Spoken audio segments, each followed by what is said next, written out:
Hello, everybody. It is Saturday, the 23rd of May, and I want to talk again about religion, about the danger of religion, how the belief in a God that is outside of yourself can be extremely dangerous. I have been listening a lot recently to a guy called David Bayer, which I think his videos are very good and they're extremely helpful when it comes to self-realization. Yeah, realizing who you actually are and what you are and what it is you're in. He's gone pretty much, I mean, there's like a progression from Jesus to Neville Goddard. He's kind of the next step. When every time we have knowledge in the physical world, we should incorporate that into what the ancient teachings are saying. And that what the ancient teachings are saying is in no way detached from the physical world, because you can see it here. It is, the physical is the outcome of the spiritual. So, but yeah, I thought he is very good in what he was saying. And then just yesterday, I watched a video and I thought, oh my God, here we go again. Where he was saying that the belief in a God could be extremely empowering. It is actually. But it is the wrong belief and it can be used for good or for bad. And that is what I want to show here, what Jesus actually taught, what he did, and how that could have been used, absolutely was used for bad. Any knowledge could be used in two ways. And I really don't know what Jesus's first intention was. Yeah, I mean, he showed the good side. Absolutely he did. But then evil never comes and says, hey, I'm evil. I'm here to enslave you. I'm here to destroy you. Follow me. Evil obviously has to deceive, because otherwise it wouldn't be going anywhere. I mean, there are very few that would choose evil, but most wouldn't. Right. So the belief in a God and how that is extremely dangerous, and how it will lead you to the wrong path and actually lead you away from the truth. And let me just say one more thing right from the start. And that is that people said about Jesus, that in him was the fullness. He was the fullness. Yeah. Which people wrongly understand at the moment, because they believe the fullness is all light. The fullness is love. Love is all. Compassion is all. Which obviously it is not, because everything else exists. Even in the understanding of the ancients, yeah, they knew the darkness existed. And it was not just an absence of light. It existed. Yeah, if you have the sign of the yin and the yang, the dark bit is not just absence of light, it is part of the whole. And it exists in its own right. So from that ancient understanding, when you say Jesus was the fullness, then you would have seen that he was both. He was the light and he was the darkness. He was the savior and he was the destroyer. He was the Christ and he was the Antichrist. That is the fullness. And again, which way was he actually trying to lead? I don't know. At times he sounds confused to me. Yeah, he kind of keeps contradicting himself for a long time. I mean, he chose a side in the end when he went the way of the cross, and that side was not light. Anyway, So the belief in a God, the powerful belief in a God. People believed on Jesus. Jesus was a healer. And again, there is the good side. There is a good use of that belief. Yeah. So people believed on Jesus as the healer, that he would heal, which is actually not what happened. And I want to show you this here, not actually what he said is happening. But again, at the same time, he said, hearing, they will not hear. He knew they wouldn't hear him. He knew that. They wouldn't hear what he said. So, the best example here in the Bible is actually the story of the centurion. I want to read you this here. And that is Matthew 8. And let's start verse 5. I want to leave something out here in the middle, which is, again, a bit confusing, and I haven't thought about it, what he actually said there. Again, two minds. There seem to be two minds, but I leave that bit out. Anyway, just concentrating on the centurion and what actually happened there. And when Jesus entered into Capernaum, there came unto him a centurion, beseeching him, and saying, Lord, my servant lies at home sick of the palsy, grievously tormented. And Jesus saith unto him, I'll come and heal him. And the centurion answered and said, Lord, I'm not worthy that you should come under my roof, but speak the word only, and my servant shall be healed. Now I leave a bit out here and come back to a bit. And Jesus said unto the centurion, that is verse 13, Go thy way, and as thou hast believed, so be it done unto thee. Go thy way, and as thou hast believed, so it be unto thee. And the servant was healed the self same hour. Now, what healed the servant? What did Jesus say healed the servant?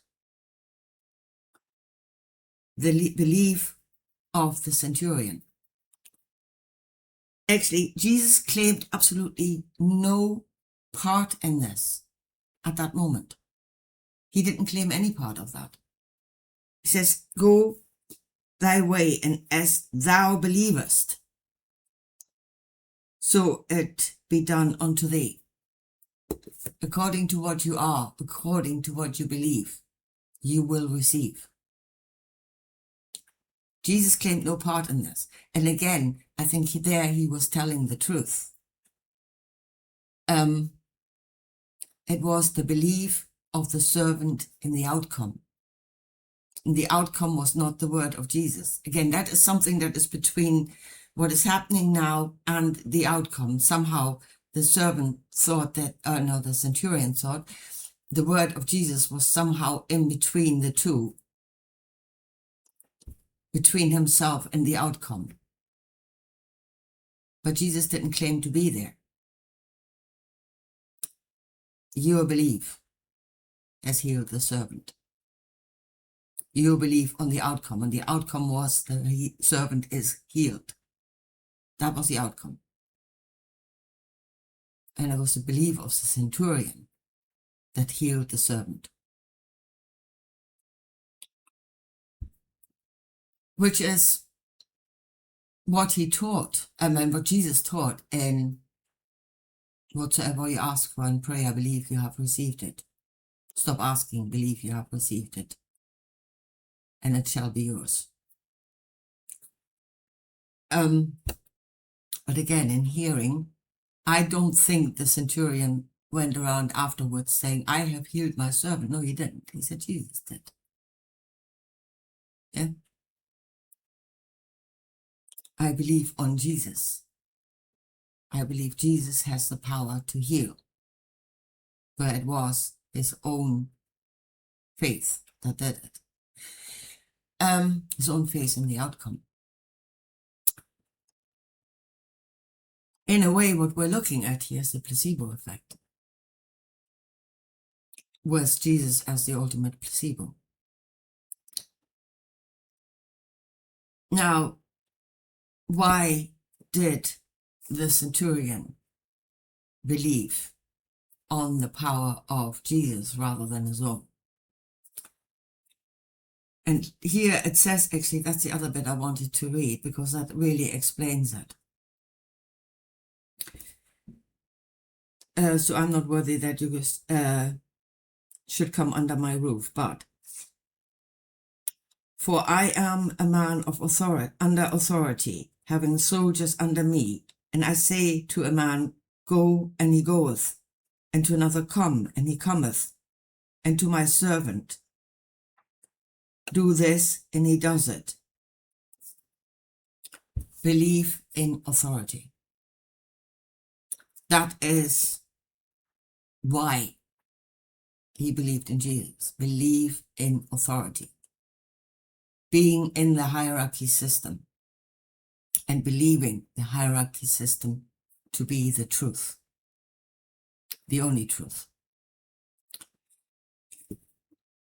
And that is really what religion is. It is a hierarchy system that you believe in, with God at the top. A being, a God being at the top. Yeah?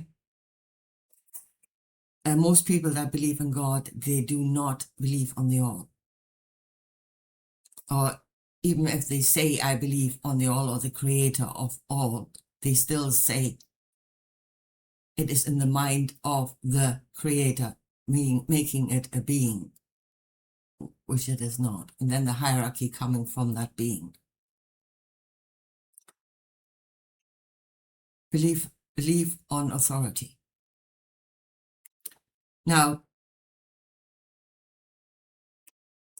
again, there's this bipolar thing that is going on with Jesus when he said, this knowledge should be given to all.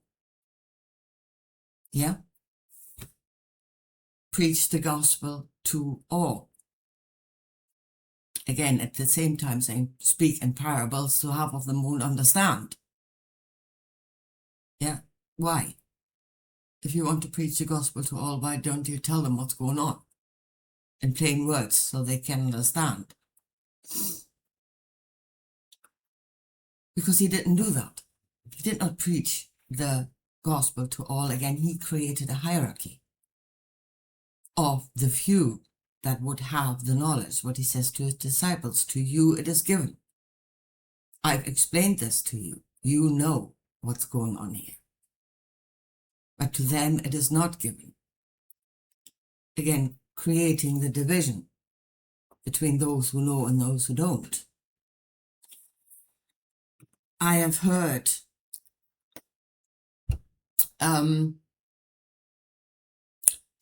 people say, Jesus did not come to create followers, he came to create leaders. Which actually doesn't work. Because if you create leaders, then by default, you create followers. Yeah? You cannot create leaders without followers.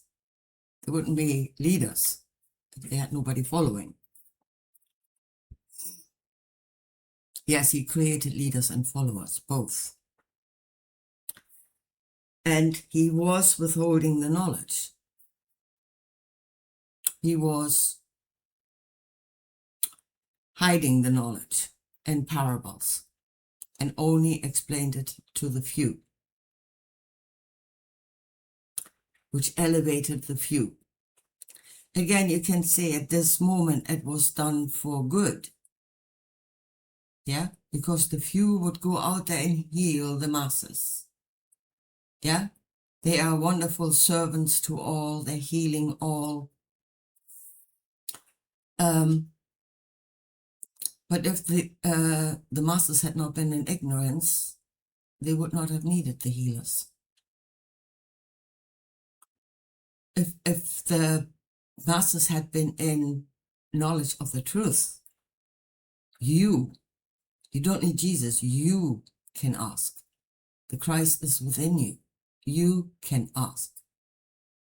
again, there's this direct line between you and the matrix, the field, the divine matrix, the creator, the all, whatever you want to call it.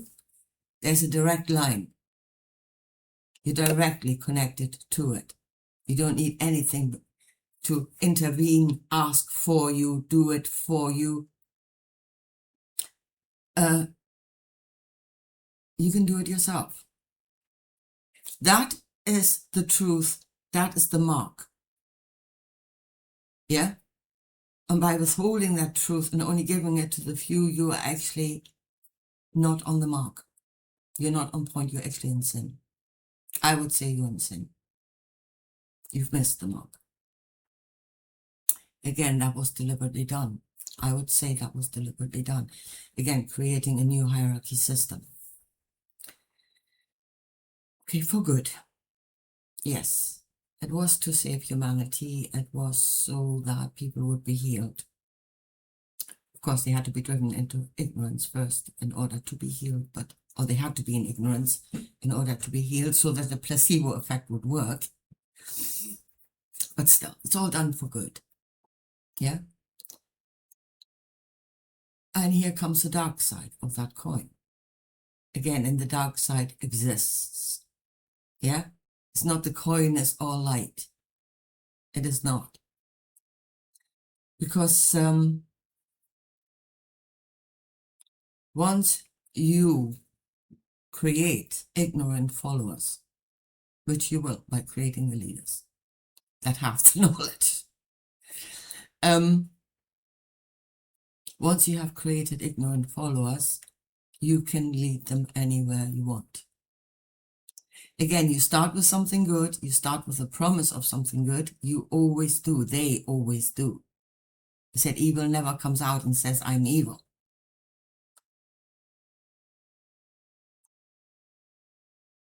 But once you have them in your net, fishers of man, once you have them in your net, once they're caught, you can lead them wherever you want them to lead, wherever you want to lead. Which is absolutely what happened in this world. Absolutely. Actually, it started with, somebody once said, talking about the Bible, oh, it's all dark, dark, dark, then there's a blip of light, and then we go to the book of the Revelation and it all becomes dark again. Yeah? How? Because the blip of light was a deception. That was the hook, that we're going fisher of man. That was the worm in the hook. That was the net in which you were caught. And once you're caught, as I said, they can lead you anywhere. You can see it best, actually, in the Abrahamic religions. Yeah? That talk about light and the love of God and, yes, the chosen ones. Those that are chosen by God. And that belief makes them extremely powerful. It is empowering to think that you've been chosen by a God. And then you become authority over others that believe you are the chosen one by God. And then Christianity, Judaism, and Islam pretty much slaughtered the way across this planet, with people joyfully following the will of God, the chosen one, the one that has the truth of God. The truth of God is go and slaughter them all, bash their babies' heads against rocks. Glory, hallelujah. It is the glorious will of God, and we shall do it. And there's the people caught in the web. That have, and here is, they never gained any knowledge of self. They never did gain any knowledge of self. In fact, the more you get into the web, the more you lose the knowledge of self. And this is, again, that is the way of the cross, and that is what Jesus taught. The denial of self, the losing of self, the killing of self. in order to serve.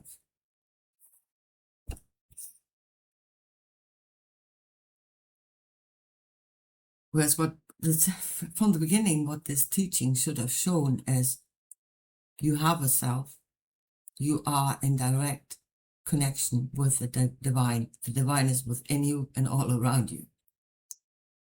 You are in no way disconnected, and whatsoever you ask for, or whatever you know you will receive. That's the thing you need to know.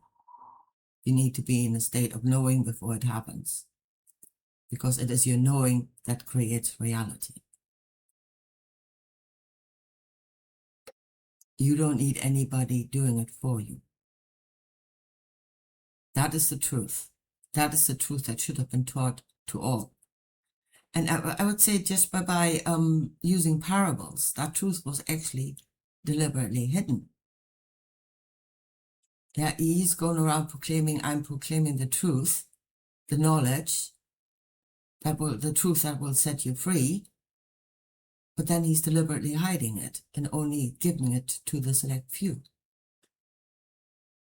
What's happening then? So yeah, this idea of God can be used for good as a placebo effect. Yes, it can. But it does empower the one that has the knowledge.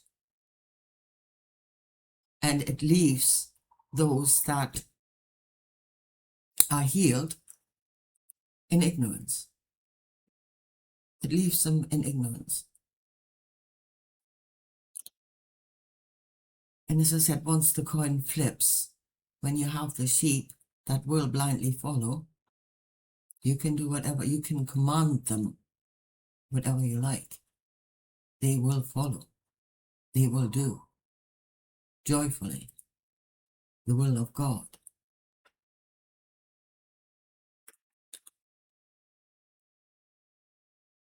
So as I said, when I was listening to David Bauer, going back to that, I was a bit dismayed when I heard that.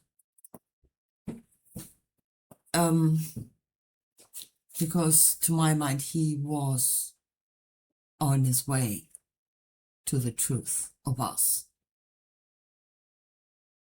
That we have self-determination. We have free will.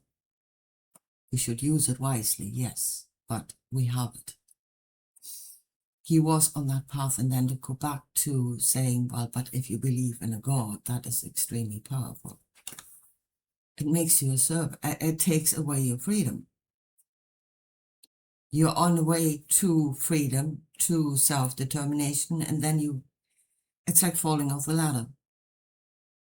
If you then believe in a God again, you're falling off the ladder.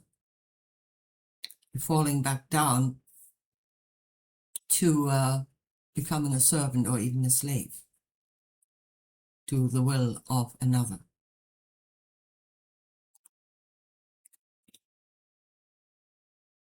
And this is really when the Gnostics talk about the archons, the archonic system, the system of the rulers. And saying it has created a world. It absolutely has. It absolutely has. But not because they are all powerful. It is because they withheld the knowledge that you are all powerful. Yeah? And the teaching of I am the only one, I am the only creator, is a lie. But that is the lie. The belief on the one is the lie that created this world of death and destruction. It is what created the world of slavery. So what created the world of slavery? Your belief, our belief in the one, and putting ourselves at the bottom of the hierarchy. It is our belief that created this. God could have created, the deity could have created nothing if we didn't believe. In fact, once we stop believing in the one having to do it for us, that one loses all its power. It can no longer rule. The only way they can rule is because we are in ignorance. But once we see the truth, they will lose all their power. Which is why that is the way. That is the only way. We must concentrate on finding the truth of ourselves. Don't fight them, because in fighting them, you are acknowledging that they are powerful, that is something you need to go up against. When in fact, all there is a delusion, a lie. Just walk away from the lie. Don't fight the lie. Walk away from it. Concentrate on experiencing the truth of the divineness within you. The divine, you are the creator of your life.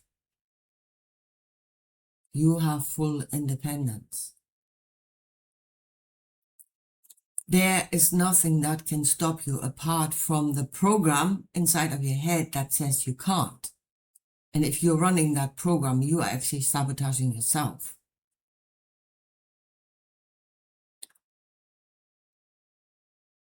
Snap out of that. And at no point contemplate something outside of yourself as having power over you or as having to do it for you. Yeah, not God in heaven, not demons in the astral zone, not beings in another dimension. It doesn't actually matter what you believe is influencing you. As long as you think it has power over you, that's fine. Get out of that belief that something has power over you or is more powerful than you. You stand in your truth, in the light of your own truth, and you are powerful and you have self-determination. And then use that wisely. Not to set yourself up to be the ruler. I would say, I thought it yesterday again. What would be the golden rule? Yeah? You are not alone in this world. You're surrounded by others. You're surrounded by consciousness on several levels, the mineral, the vegetative, the animal, man. This is the home of all, not just you. So what would be the bottom line if anything was possible to you? That's what Jesus said. With the Father, everything is possible. Nothing. There are no boundaries. Unless you set yourself boundaries.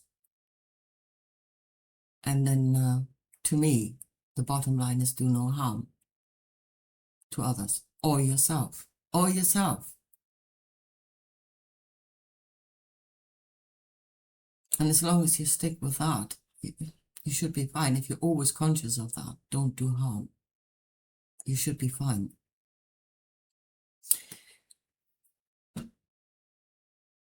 Now, the last thing I want to say is, and that is by believing somebody else is doing for you, that you need somebody else to do it for you, you will forever be in ignorance of yourself. Because your gaze will be forever out there waiting for something to come. And you will never know yourself. Because in order to know yourself, you would have to look at yourself. But your gaze has always been directed out there. Look to the heavens and wait for your salvation to come. or your destruction, either way. Look in hope or look in fear. As long as you don't look inside, it doesn't really matter.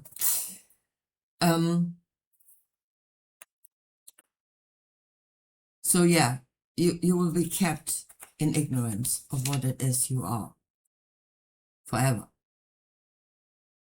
You will be dependent on something else forever. You will be a servant or a slave to something else forever. You will beg something to do it for you, to give it to you, to whatever, forever. That is how humanity is enslaved. But if we go the way of manifestation, yes, of being I am, we will make mistakes. We will manifest things that are not good out of ignorance. If we truly don't mean to do harm, we can still do it out of ignorance. But that is how we will learn. First of all, in seeing what is manifesting outside of us, we will see ourselves, because that is the inside pushed out. We will know ourselves. And if we've manifested something that is going sideways, then again, the mistake will be within ourselves, and that is where we have to correct it. And that is the way of learning, of gathering knowledge of self, and of, through continuous correction, actually becoming a being of light through the knowledge of self. But that is a learning process. Yeah? That is something you have to go step by step. Prayer, manifestation, see the outcome, marvel about the outcome, what the hell happened here. If there is something wrong, go back to yourself, correct yourself. That is the way. But again, you never ever will go on that way if you believe on something outside of yourself doing it for you. You cannot reach the state of an enlightened being if somebody else does it for you.